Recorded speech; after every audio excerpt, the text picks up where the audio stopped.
thinking of me, bhava, become, mat, my, bhakta, devotee. Yaji, worshipper, mam, unto me. Namaskuru, offer obeisances, mam, unto me. Eva, completely.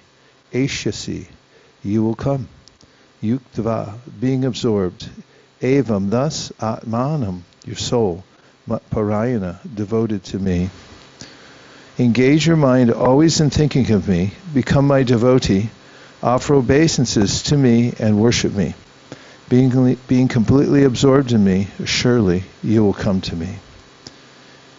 In this verse it is clearly indicated that Krishna consciousness is the only means of being delivered from the clutches of this contaminated material world. Sometimes unscrupulous commentators distort the meaning of what is clearly stated here, that all devotional service should be offered to the Supreme Personality of Godhead Krishna. Unfortunately, unscrupulous commentators divert the mind of the reader to that which is not at all feasible. Such commentators do not know that there is no difference between Krishna's mind and Krishna. Krishna is not an ordinary human being. He is absolute truth. His body, his mind, and he himself are one and absolute. It is stated in the Kurma Purana, as it is quoted by Bhaktisiddhanta Saraswati Goswami in his Anubhashya, comments on Chaitanya Charitamrita, 5th chapter, Adi Lila, verses 41 through 48. Deha dehi vedo yam neshvare vidite kuchit. This means that there is no difference in Krishna, the Supreme Lord, between himself and his body. But because the commentators do not know this science of Krishna, they hide Krishna and divide his personality from his mind or from his body. Although this is sheer ignorance of the science of Krishna, some men make profit out of misleading people. There are some who are demonic. They also think of Krishna, but enviously, just like King Kamsa, Krishna's uncle. He was also thinking of Krishna always, but he thought of Krishna as his enemy. He was always in anxiety, wondering when Krishna would come to kill him. That kind of thinking will not help us. One should be thinking of Krishna in devotional love. That is bhakti. One should cultivate the knowledge of Krishna continuously. What is that favorable cultivation? It is to learn from a bona fide teacher. Krishna is the Supreme Personality of Godhead, and we have several times explained that his body is not material, but is eternal, blissful knowledge. This kind of talk about Krishna will help one become a devotee. Understanding Krishna otherwise from the wrong source will prove fruitless. One should therefore engage his mind in the eternal form, the primal form of Krishna, with conviction in his heart that Krishna is the Supreme. He should engage himself in worship. There are hundreds of thousands of temples in India for the worship of Krishna, and devotional service is practiced there. When such practice is made, one has to offer obeisances to Krishna. One should lower his head before the deity and engage his mind, his body, his activities, everything. That will make one fully absorbed in Krishna without deviation. This will help one transfer to Krishna Loka. One should not be deviated by unscrupulous commentators.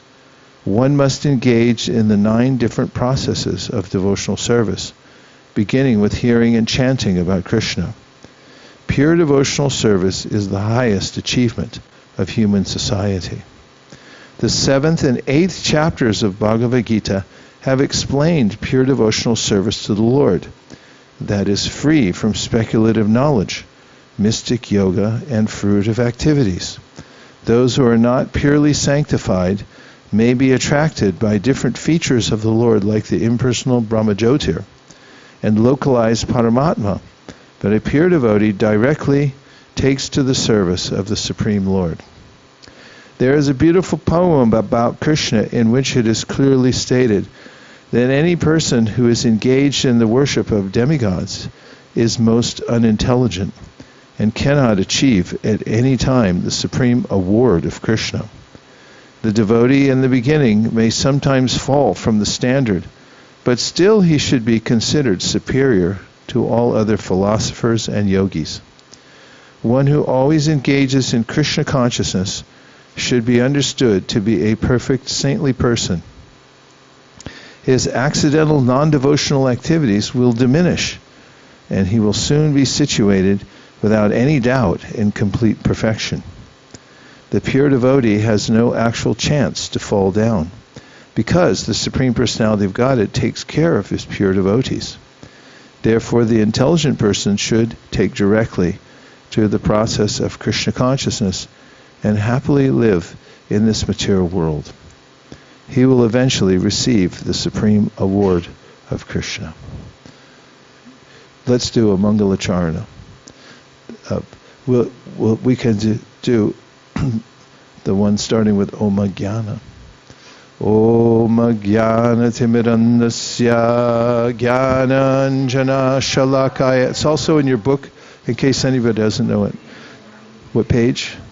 Tasmai Shri Gurave Namaha. Shri Chaitanya Manobhishtam Pitam Yena Bhutale Sayam Rupa. 158? 158.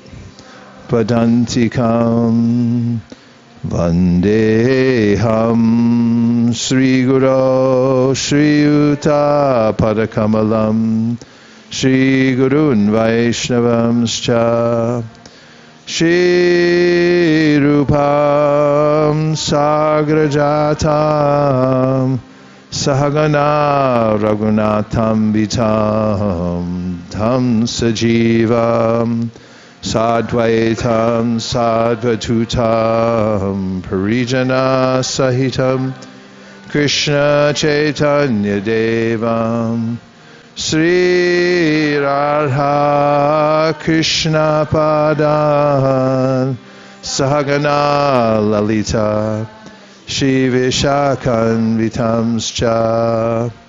Hey Krishna Karuna Sindhu Dinabandho Jagatpate Gopesha Gopika Kanta Radha Kanta Namostute Tapta Kanchana Gaurangi Radhe Vrindavaneshwari Vrishabhanu Sute Devi Pranamami Hari Priye Vansha Kalpatarubhyascha Kripa Sindhubhya Evacha Patitanam Bhavanebhyo Vaishnavebhyo Namo Namaha.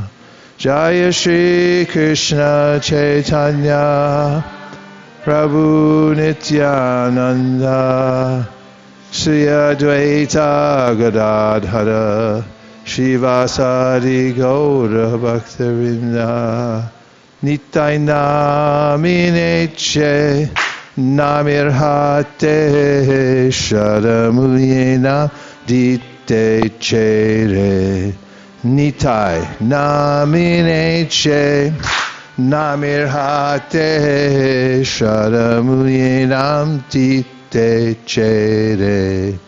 Hare Krishna Hare Krishna Krishna Krishna Hare Hare Hare Rama Hare Rama Rama Rama Hare Hare. The question comes up in the Srimad Bhagavatam at the beginning of the 7th canto about whether Krishna is really impartial, because it may seem that he's favoring the Devas. And the answer that Shukadeva Goswami gives by analogy is in a classroom. Some students are attentive and others aren't. And the teachers teaching the same principles and ideas, but the ones that are paying attention, they're able to take advantage of the teaching, whereas the other ones aren't. And then he describes how, because some are in lower modes of nature, they're not able to take advantage of the association of the Supreme Personality of Godhead. Therefore, it appears that he's partial, but it's the receptivity of the person and not the Lord's partiality.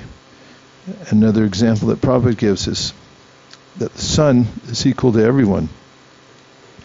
But if you go in your room and close all the curtains and don't let the sun rays in, then you can't take advantage of the healing effects of the sun rays.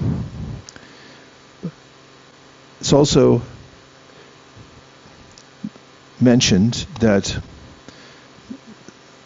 even those who are inimical to the Lord, although Prabhupada, by contrast, in this particular purport, said that it's useless to be inimical towards the Lord. We know also that from Srimad Bhagavatam, those who have been inimical towards the Lord, very specifically, we can think of Shishupal, who, when he was a baby and learned to talk, his baby talk was blasphemy of Krishna. He was a born hater of Krishna. And he continued that throughout his life, all the way up until Rajasuya sacrifice. And at the Rajasuya sacrifice, he did his very best to ruin the yajna by waiting to just the right time to instigate a coup d'etat, against Krishna being named as the most important person there. However, he wasn't successful in that, and he was summarily decapitated by Krishna, who was careful not to spill any blood, not to become macabre and give such details, but that was the case so that the blood didn't contaminate the yajna stali. Nonetheless, everyone saw that the soul of Shishupal had entered within the body of Krishna. There's a similar case with Aghasura, who had, on the instigation of Kamsa, come to kill Krishna. He had situated himself along the pathway where Krishna and the cowherd boys would be traveling for their daily pastimes. Some thought it to be an artificial structure. And Krishna